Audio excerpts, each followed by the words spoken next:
Bienvenue à notre balado Les Contemporaines. C'est Marianne Godbout qui vous parle. Je suis avec Éléonore Paul et Margot Ujda. Salut les filles! Salut! Salut! Cette semaine, on voulait vous parler un peu de cette tendance de la danse contemporaine à vouloir déconstruire les genres. En fait, c'est quelque chose qui est assez présent, j'ai l'impression, dans les questions artistiques en art aussi, de façon générale. Mais en danse, c'est quelque chose qui se remarque facilement. Il y a beaucoup de personnes queer aussi en danse contemporaine. Puis toute cette question d'androgynie du corps est pas approchée de la même façon que dans les danses traditionnelles. Je sais que Éléonore, tu voulais nous parler un peu, parce que pour nos auditeurs, Éléonore est au cycle supérieur, elle fait des études en études de genre, c'est ça?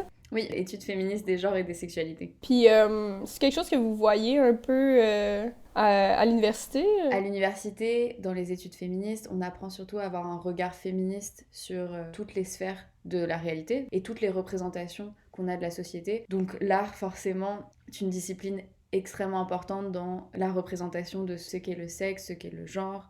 Donc forcément, c'est vrai qu'on aborde ces questions.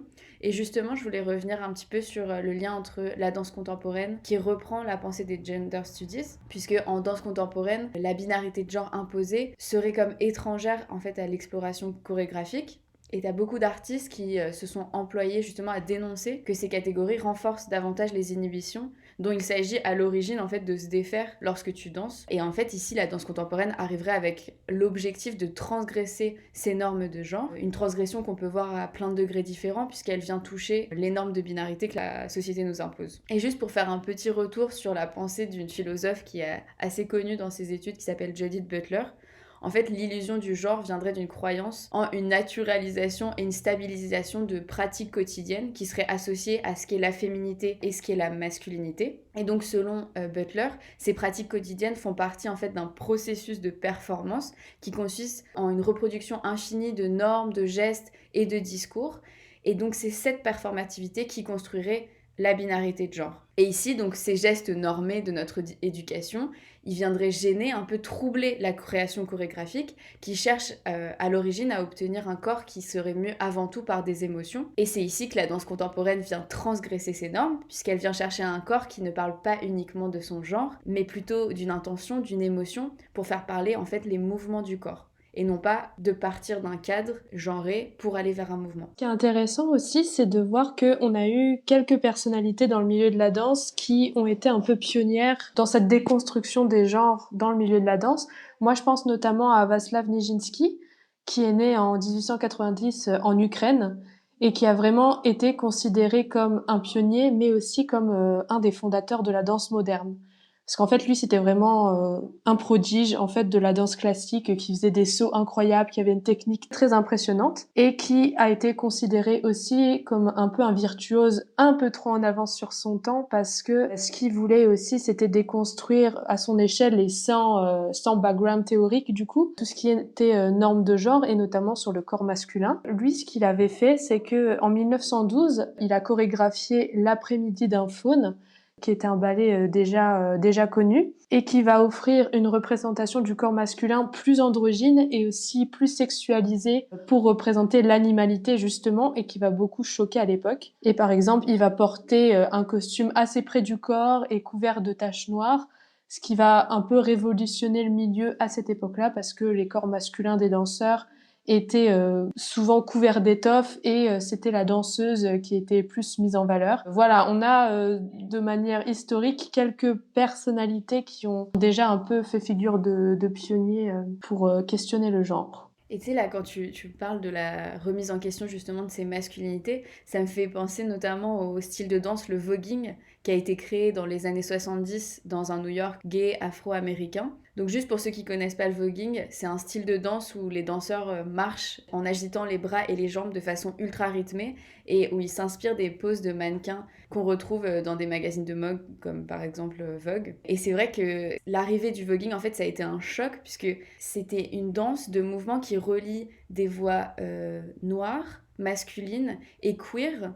Et donc ça a permis aussi de démarrer des discussions à propos du genre, à propos des performances, à propos de la queerness, Notamment, c'était aussi la grande période d'épidémie de sida. Donc, il y a eu plein de questions entre le corps dansant et le corps qui était traumatisé et souffrant. Et c'est vrai que le voguing, comme la danse de Vaslav Nijinsky, remet en question justement cette masculinité qui a été imposée également dans la danse et permet aussi de revendiquer d'autres luttes comme la lutte LGBT. Moi, le voguing, c'est pas un mouvement que je connais vraiment. En fait, tout ce que je connais du voguing, c'est parce que il en parle dans RuPaul's Drag Race. Mais on trouvait que c'était un parallèle intéressant, justement, parce que RuPaul's Drag Race, c'est le drag, en fait. C'est vraiment un mouvement qui détruit, en fait, cette frontière entre les genres en utilisant des stéréotypes de genre, en fait. Puis, il y a quelque chose d'assez fascinant de voir des hommes qui, on va dire, se déguisent en femmes. C'est pas une identité, c'est vraiment une performance de, comme, représenter cette idée de qu'est-ce que la femme, plutôt que, genre, qu'est-ce qu'une femme réellement. Puis de se réapproprier un peu toute une gamme de codes qui sont liés à ça. Puis ils font des performances en talons hauts, ils font des splits. Puis tu vois pas vraiment ça d'habitude, surtout sur les scènes de culture populaire, ce genre de chorégraphie-là faite par des hommes, en fait. Vu qu'on parle de RuPaul et de tout ce qui est danse en talons, etc., il y a un chorégraphe et danseur français qui s'appelle Yanis Marshall, qui a participé à RuPaul en tant que justement chorégraphe et qui est un précurseur en fait de la danse en talons aiguilles, qui a commencé en France. Il a une formation plutôt en danse contemporaine, etc.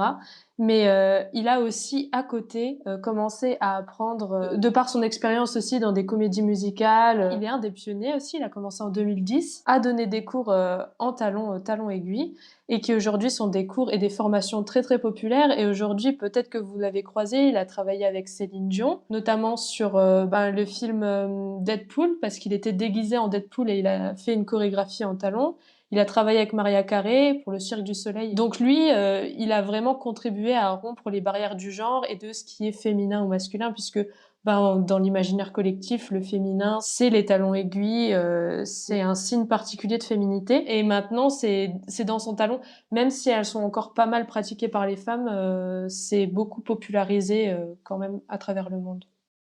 Et ce qui est intéressant aussi, je trouve, du talon haut puis de danser en talon haut, tu sais, je pense que c'est lui aussi qui avait fait des chorégraphies avec genre Beyoncé.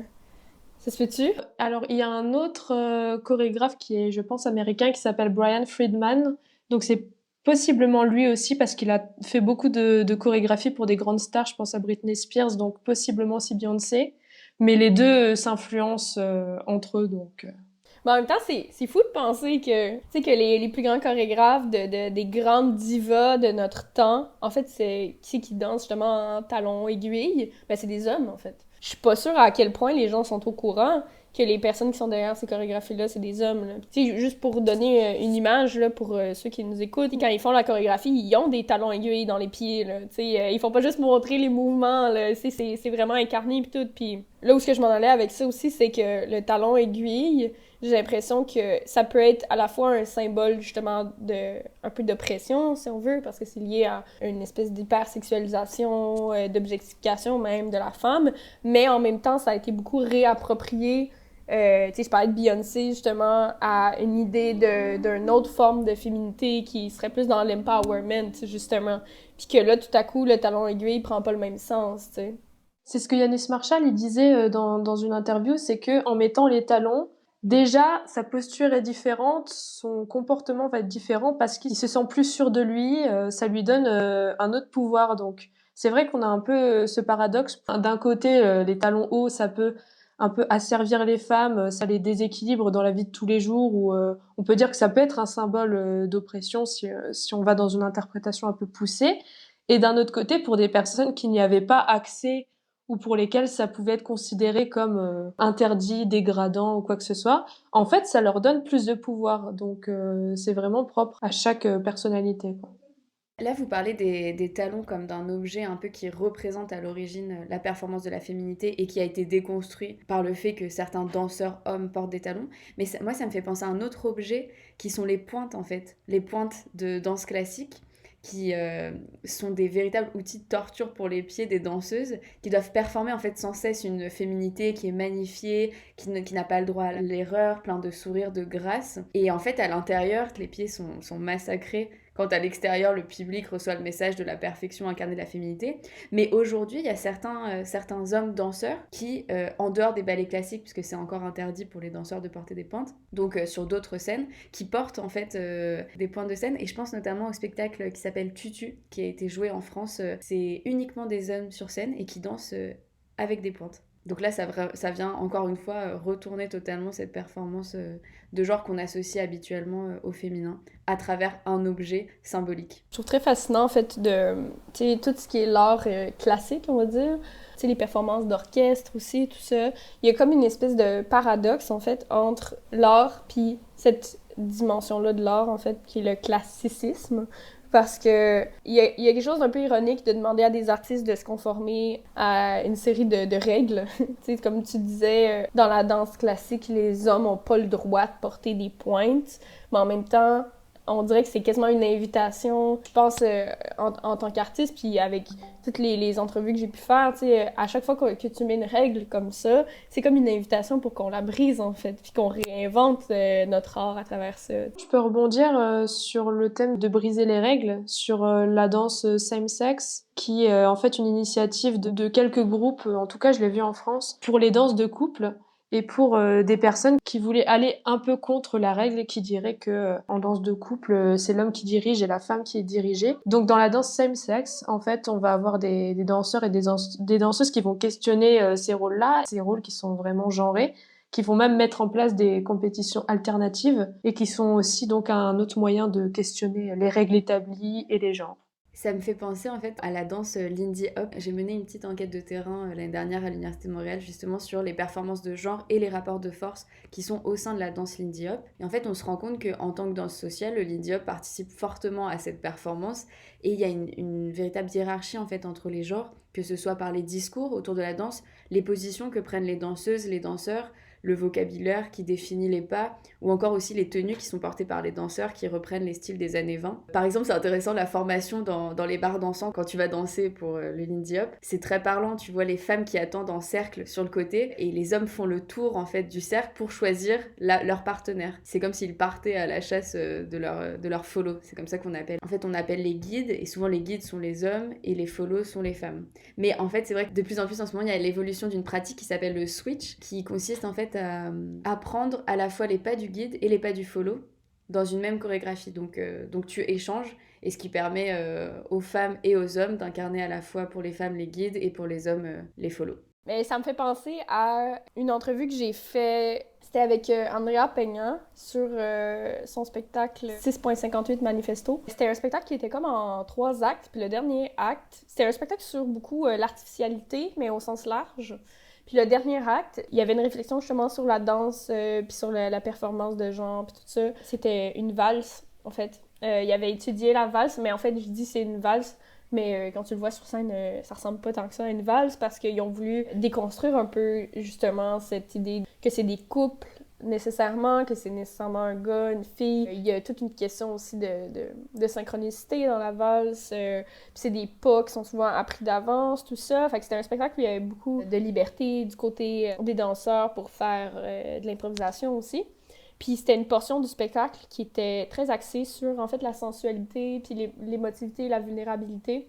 Qu'on avait des couples, mais pas nécessairement. T'avais des couples qui se faisaient, qui se défaisaient. Des fois, c'était 2 hommes, des fois, c'était 2 femmes. Puis c'était très sensuel en même temps. Il y avait une chanteuse d'opéra aussi qui était là, parce que l'opéra aussi, c'est quelque chose de très classique, très traditionnel. C'était très émouvant, en fait, comme morceau, justement. Puis c'était beaucoup des danseurs qui étaient queer, en fait. C'est ça que Andrea me racontait, c'est que le 3/4 de la troupe, en fait, était queer. Pour eux, c'était une belle façon, justement, de faire un pied de nez, si on veut, à cette tradition-là qui voulait un peu les mettre dans des cases, là. C'est un sujet de conversation qui est revenu quand même assez souvent avec des artistes en danse contemporaine que j'ai pu interviewer. Je pense par exemple justement à Sébastien Provencher puis Julia B. Lapierrière, avec qui on avait beaucoup parlé, entre autres des étiquettes puis des non-étiquettes.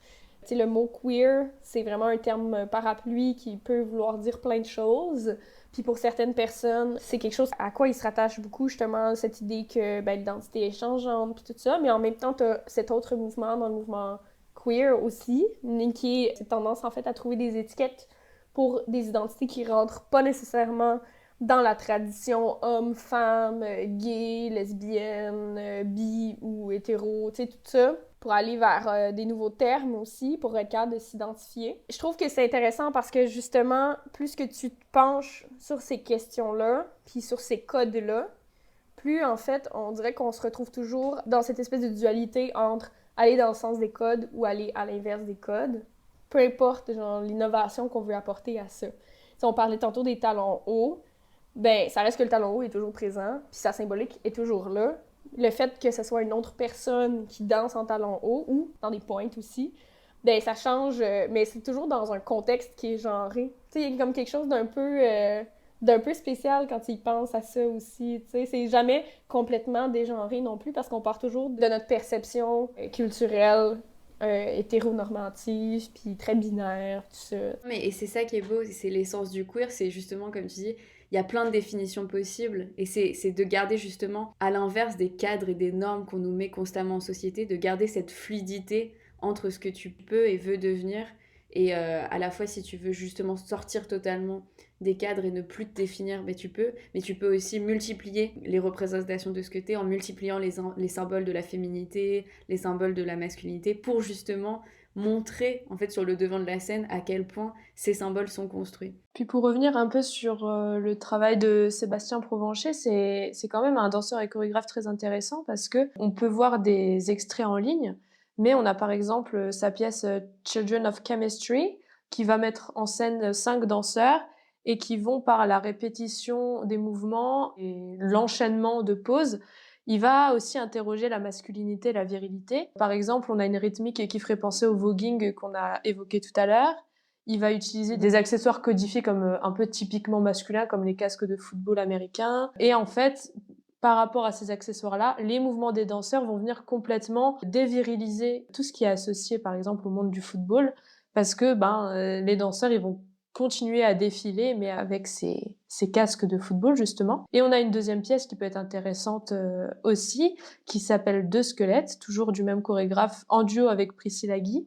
Et là, ils vont explorer l'idée de neutralité de genre en étant costumés, où leurs corps vont être simplement perçus comme des squelettes. On va même pas voir forcément leur visage, mais ici, c'est un peu une déconstruction de l'identité de genre sous forme d'un talk show. Et un enchaînement de tableaux, on a 2 personnages qui vont prendre le thé, qui vont danser, qui vont à la plage. En fait, c'est un enchaînement de tableaux qui va complètement rétablir une sorte de neutralité de genre et on saura jamais s'il y a un danseur de genre masculin ou féminin. Donc, si vous voulez vous intéresser à son travail, il y a des choses disponibles en ligne.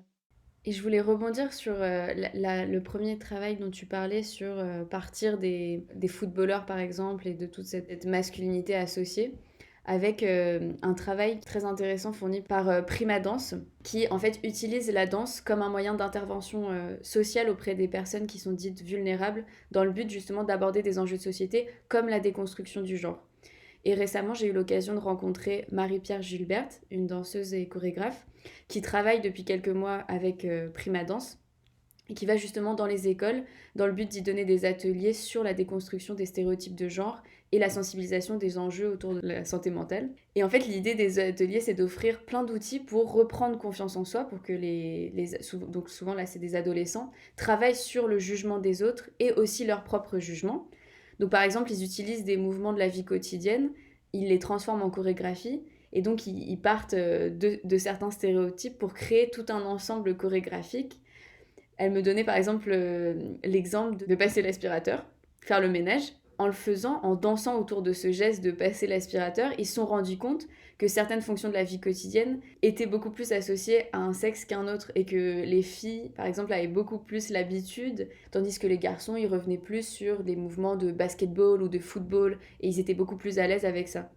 Et donc ça permet, à partir de toutes ces chorégraphies, après de lancer un dialogue autour de ça, de mettre des mots sur ces injustices, de notamment donner aussi du empowerment aux jeunes femmes et de les faire se questionner sur pourquoi ces gestes sont associés à un genre et pourquoi pas à un autre.